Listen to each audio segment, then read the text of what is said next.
Hey guys, it's Sam and this is my January wrap-up. I started out this year a little bit slumpy. I just feel like I wasn't reading as much as I could have. I was also playing Dragon Age Inquisition, story of my life with playing video games and not reading. I also started a new job and I'm about to start an internship and school restarted. Like, I have a lot of excuses and everyone has a lot of excuses, everyone's busy. But I've just been feeling very just like blah about reading in general. Although I've read some really great things this month, I just wasn't super motivated. So I'm hoping that the year kind of picks up for me and for my reading, but let's get going with what I read for the first month in 2017. I pretty much blame this book for probably my slumpy feelings, and that is Eon by Alison Goodman. I actually started this in December and wasn't able to finish it, but I finally pushed through for January, and I've already done a full review and a gripe on this book.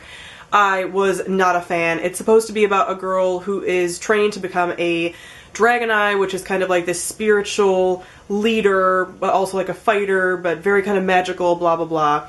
And it just was disappointing from like every angle. The foreshadowing in this book is insane, where like it'll foreshadow things hundreds of pages in advance and then the characters don't figure it out and it's very blatantly obvious.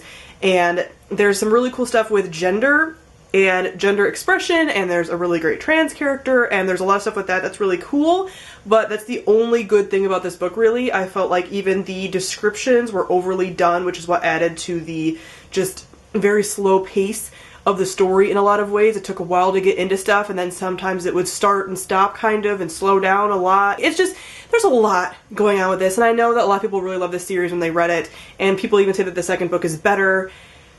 I don't think I'm going to read it. I mean, there's a lot of things I really didn't like about this, and about the writing really in general, and just about the pacing and the writing and the portrayal of the disabled character, because the main character is a disabled character, and all of that, and the villain, and just everything is really bad for me. So I do not plan on continuing with this series, and I give this book 1.5 out of 5 stars. Good thing about January was I started rereading the Harry Potter series, so I picked up Harry Potter at the Philosopher's / Sorcerer's Stone, depending on where you live. But I have the UK edition, so it is Philosopher's Stone, and I'm excited to finally be rereading the series. I've mentioned before that I've only read the series through once, and I actually read it in 2 different parts. So I read the first 3 books when I was really young, and I read the first 3 I think in like 5th or 6th grade, and then, yeah, 5th grade, and then I didn't read the rest of them until I was an adult in college, and I kind of binge read those last few books, so I don't have a ton of recollection about like the actual series. I know a ton about the movies, I know a ton about fandom stuff, I know all of that, but I have a really hard time remembering a lot of stuff from the actual book. So this was really fun to go back and reread, because I haven't read this since I was,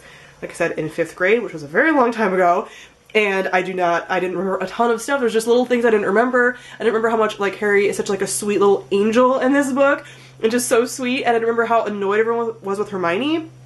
I didn't remember, like, anything. I didn't remember a lot of the ghost stuff. I just didn't remember so much stuff. And just a lot of stuff about the Philosopher's Stone in general. Like, I just didn't remember. So I was excited to read it again and to just get all of that. And just, you know, before everything got really bad, like, my favorite movies and my favorite books, because I'll get to them obviously later on this year, are the later books in the series. I feel like a lot of people say that. So it was interesting to see this, like, this part of life when stuff is still, like, pretty good and, like, pretty happy and things don't get terrible. So this was really hard to rate, though, because obviously there's a lot of nostalgia attached to it.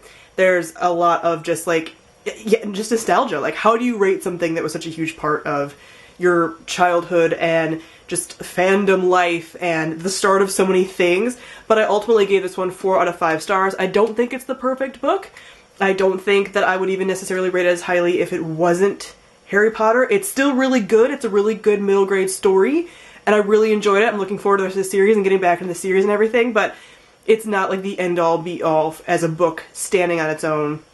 But I know what it leads to, and it's really hard to rate a book based on, like, you knowing what's coming and what it is foreshadowing for and stuff. It's, like, not quite fair to rate a book, but I think this one is definitely a 4 out of 5 stars, and I'm really looking forward to the rest of the series and rereading that and experiencing that again. I'm hoping to get through at least half of the books in the series this year. I'm not sure with all the other things I want to read if I'll get to all of them, but I am looking forward to reading the rest of them and just experiencing the magic again. I then listened to the Graveyard Book on audiobook. This is by Neil Gaiman, and I actually listened to the full cast production of this, which was really lovely and wonderful, and I really enjoyed this. This is a middle grade kind of story. I think it's middle grade technically, and it follows a little boy whose family is murdered like the very first couple of pages of the story, and he ends up being raised by the inhabitants of a graveyard. So ghosts and all different kinds of like supernatural creatures and stuff, and it's very cute, and I love the full cast rendition of it, and it's just a very cute story.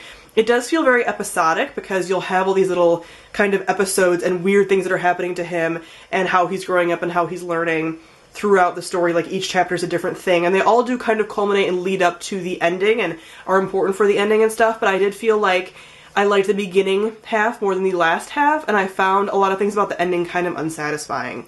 I feel like there was a lot of things that weren't quite tied up. I feel like the themes of the story that I felt I was getting earlier on in the story didn't really get fulfilled later on. I feel like it is a good message in a lot of ways, the ending, but it just didn't feel like it was quite on with the first half of the story and what we were getting told there. I like a story and the themes to kind of be throughout, and I personally didn't get the message of what we were going to get later on. So I ended up giving this one 3 out of 5 stars. Really cute. I really recommend the audiobook. For like any of Neil Gaiman's stuff, I recommend audiobooks because either you get like a full cast production or you get him reading them, typically speaking, and I enjoy both of those. So I really liked it. It was very cute. We listened to it on the drive home from the holidays actually, and it was a nice little like shorter book that I could listen to the entire drive. So it was good, but not quite what I was hoping for. Not quite, but I hope they make it into some kind of like film or something. I think I've heard that they're going to. I think it's going to be very adorable. I then reread Truth Witch by Susan Dennard. I did a full review for this last year. I've talked about this a lot lately on my channel. I love this book. This is one of my favorite currently running YA fantasy series. I think it's excellent. I think that it's a cut above so many other currently running series. I think it does a great job with nearly everything. It focuses a lot on female characters and female friendships. I really love the magic system. This first book takes a little bit to get into as far as the world building and stuff, but on reread, I enjoyed it even more. I understood a ton more, and I just love everything about the characters in this world, so I gave this one 5 out of 5 stars yet again. I then picked up Wind Witch by Susan Dennard. This is the second book in the Witchlands series, Truth Witch being the first one, obviously. So I have this one in an ARC form that I was sent by Tortine, but this has since been released, so I'm sure a lot of you have read it this month. But I adore this. I also did a review on this. It was a little bit of a sidestep from the main plot line, I feel, so I ended up not rating this quite as highly as Truth Witch. I feel like we kind of went down a different path and things that needed to be done, and character explorations that needed to happen and character development that needed to happen, but ultimately I feel like it didn't move forward quite in the way I was expecting, would have wanted it to. There's a lot of stuff I really loved about this. Just adored a lot of things about the character developments. Our characters are growing in ways that I wasn't even expecting. Like, I'm not able to predict anything. We're learning so much more about the magic system in the world and character interactions and character motivations.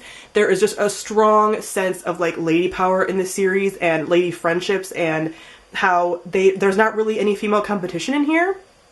There's a ton of really powerful female witches in here, and whenever they interact with each other, they're not like jealous or they're not like trying to bring the other one down. If anything, they're trying to help the other one, and it's just so wonderful. Also, the ships are like amazing in here, like all of the relationships and stuff.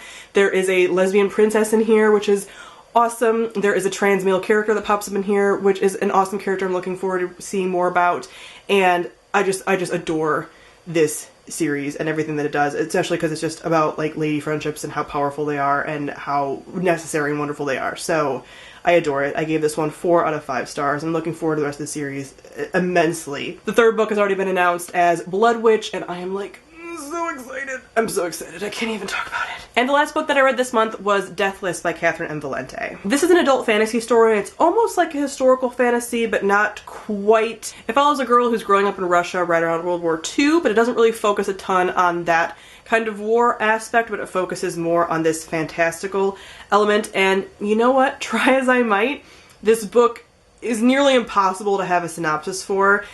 I don't even really know what this book was about, to completely be honest with you. Like, Catherine Valente's writing is different, it's dense, it's beautiful. This is a beautifully written book. There are so many lines that I could quote, there's so many lines that I would like to put on an art piece. Like, there's so much beauty in this.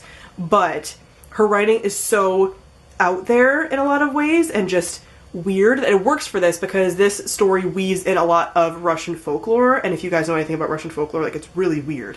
It's really weird, it's really dark, it's really twisty. You know, like Baba Yaga pops up and stuff like that. So all of those kind of myths pop up. But they're so dark and they're so weird and you don't even really understand them, and they'll pop in and then not really be tied up. And this book is almost like broken into multiple different parts that tie together but yet don't. And there's certain things that you think are going to be important and then really aren't, and like aren't wrapped up, and I don't quite understand a lot of things that I read, and it was hard to read this book. Like, there's a lot of things I really loved about this. A lot of people talk about this as being really good for if you liked the relationship and the dynamic between the Darkling and Alina and the Grisha trilogy, you'll probably like this. I think that's true, but I don't think that people should just read this because they like the Grisha trilogy, because it's so intense, and it's very adult, and it's very dark, and the relationship dynamic is very twisted, and some people aren't going to like it. And it's between a girl who's human and sort of becoming something other, and a man who is supposedly like the czar of life, so kind of like the god almost of life, I guess, in this kind of world. And he's constantly fighting a battle, a fantastical battle, and she's wrapped into it, and they have this obsessive relationship where they're both bad and good for one another, and there's a lot of like dark stuff in it, which I find incredibly compelling, but I know some people aren't going to like. So this is a book that I would have a very hard time recommending to anybody, which is why I'm trying to talk about this, but it's hard to talk about because, like I said, I don't really feel like I know what the whole point of the story was. I don't really feel like I understand all that happened. The characters, I don't really even feel like I got to know. I feel like they are props on a set, and that this book is a set, and that you don't get to know the characters, that the story really keeps you at arm's length, the characters really keep you at arm's length, and you don't get to know them. And I really want to be like very attached to these characters, and I'm not. And that's a thing too, like I don't need that, but between that and the plot being kind of confusing and not really being able to follow a lot of things, this book was hard for me. But I understand that it's beautiful. I could recommend it to a certain person, but I wouldn't recommend it across the board. This was also my Patreon pick for the month, so I'm going to be doing a review on this, but it'll probably sound a lot like this, in that it's very hard to talk about, but I'll probably have a little more of cohesive thoughts around it because it'll have been a few more days since I've read it, and I'll be able to kind of get my full thoughts on it and be able to recommend it in a very specific way, because this is a book that you need to recommend specifically, not just across the board. So if you're into dark and twisty stuff and you're into really dense writing, if you've read other Valente and really liked her, I've struggled with her before. I still want to read more by her, but I've struggled with her a little bit. So I should have kind of known going in that I wasn't necessarily going to be blown away by this. But if you're okay with that very dense writing, you're okay with Valente, and you're okay with kind of a toxic, twisted group of people and a relationship, then you might enjoy this. And history, kind of. It's an odd book. It's an odd book to describe. I encourage you to comment down below if you read it. Let me know what you think, because there's a lot going on with this, where I like it, and it's stuck with me, and I still think about little bits, pieces here and there, but as a whole story, I don't think about it, and it hasn't gripped me. But like little lines here and there have. It's interesting. 3 out of 5 stars. So that is it for the books that I read in January. Comment down below, let me know some books that you read in the first month of the year, and what you liked, what you didn't like. Comment down below and let me know. So thank you all for watching, and I'll see all of you guys soon. Bye!